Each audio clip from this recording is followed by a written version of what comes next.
Stay here, Larry, because you're an accomplice I have to work about. Brad promised you'd hear about the first illegal use of the internet. And Peter, don't you hide either.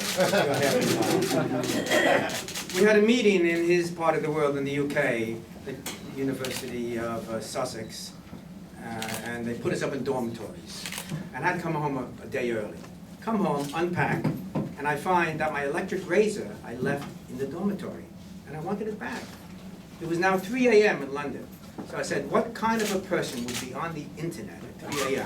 1973. Well, only this guy. So I basically typed in "Where Roberts" in this little program which knew it lived in a network, searched around every computer on the net, there weren't that many. About 3 minutes later, in my bedroom on a little teletype machine, prints out, Roberts logged on at BBN, Cambridge, Massachusetts, at teletype number 31. I set up a chat session with him, one of the first chat sessions. I said, Larry, I need my razor. He said, don't worry.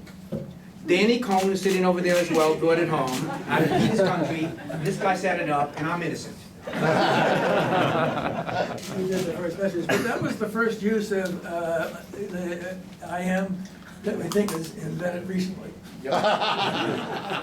Nothing new under the sun. So now, Charlie, please tell us what this thing did with you. Just a couple of brief little anecdotes. When ARPA decided to do this, most of the research centers that ARPA was funding weren't interested.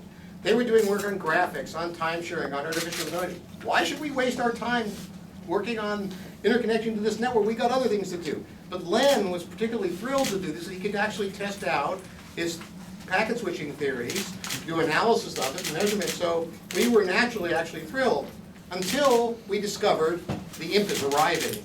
When's it arriving? September 1st. What? And we were scrambling to build hardware to connect this to our Sigma 7. There wasn't any interface you just go off and buy. We had to actually design and build that stuff. There was a great graduate student here, Mike Wingfield, who did that.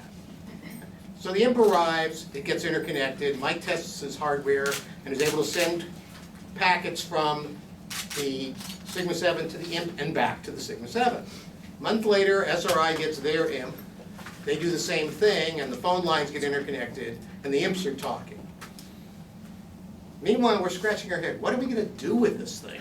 I mean, we've got this network, but we don't know what to do. There have been some working group meetings of researchers from different institutions trying to talk about what can we do with this network, what kind of protocols should we build to make things work.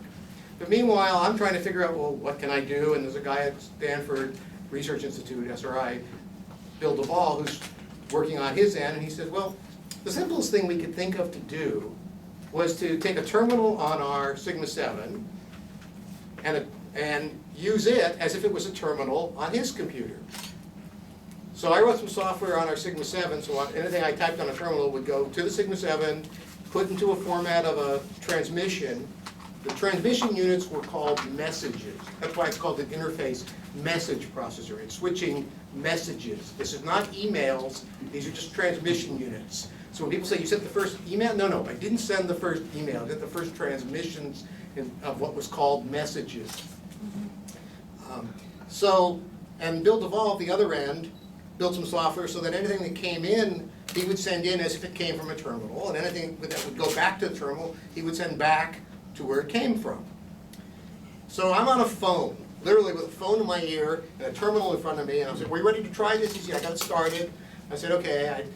Now his computer system isn't like when you go to a website today that says username and password. It didn't say anything. You had to type something, and in particular, there were a few commands you could type without logging in. You could type who, and it would tell you who was on. You could type uptime, and it would tell you how long it had been up, which usually wasn't very many hours. But if you wanted to actually run a program, edit a program, do something, you had to log in. And the way you logged in was you typed the word login.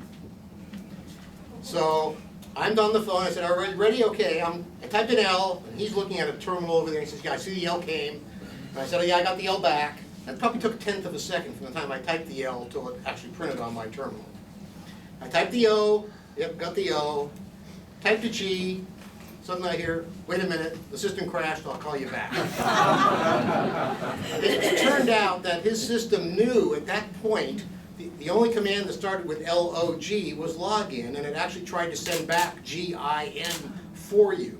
So you didn't have to type the whole word. And he had a little error where he wasn't expecting multiple characters at that low level in the software. So half an hour later, he found the bug, he called me back, we tried it again, and this time it worked. And I was able to log in and play on his system, but not by being there, but by being here on a terminal on my computer. Years later, that was such a useful function that they made a modification to an IMP and built another model they called a TIP, which was a terminal interface message processor, which you could connect terminals directly to basically do the same kind of thing without having to have another computer to use. So, but that was the first things we did. So the first transmissions that actually made it was LO before things, actually the G made it there, but before things crashed. But an hour later, I could actually sit there on my terminal and use his computer as if I was sitting right next to the computer. Which was kind of neat because his computer system was actually a lot spiffier than ours at that time. There were a lot more neat things we could do on that system. And it was a more advanced time train system. We were building our own. That one had been built started at Berkeley and had been populated fairly widely by that point. And that's what happened on October 29th, 1969. 69.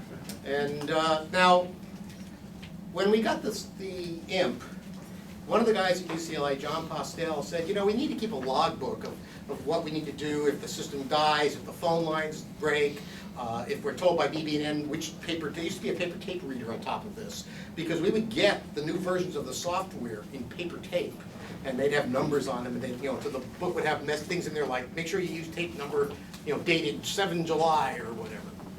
So we recorded things in there. And 30 years later, Len calls me and says, you know, we did this back, do we know when, and do you know exactly, you know, do we have any evidence that this actually occurred? I said, well, I know I did it. I think I probably made an entry in the logbook. So Len goes looking around through the archives, and sure enough, he finds a box with some stuff, and in there is this logbook. And sure enough, it says in there, connected host to host, and that's the document that I actually did this 30 years, well, close to 40 years, it's over 40 years now. But, Thank you, Charlie. That was great.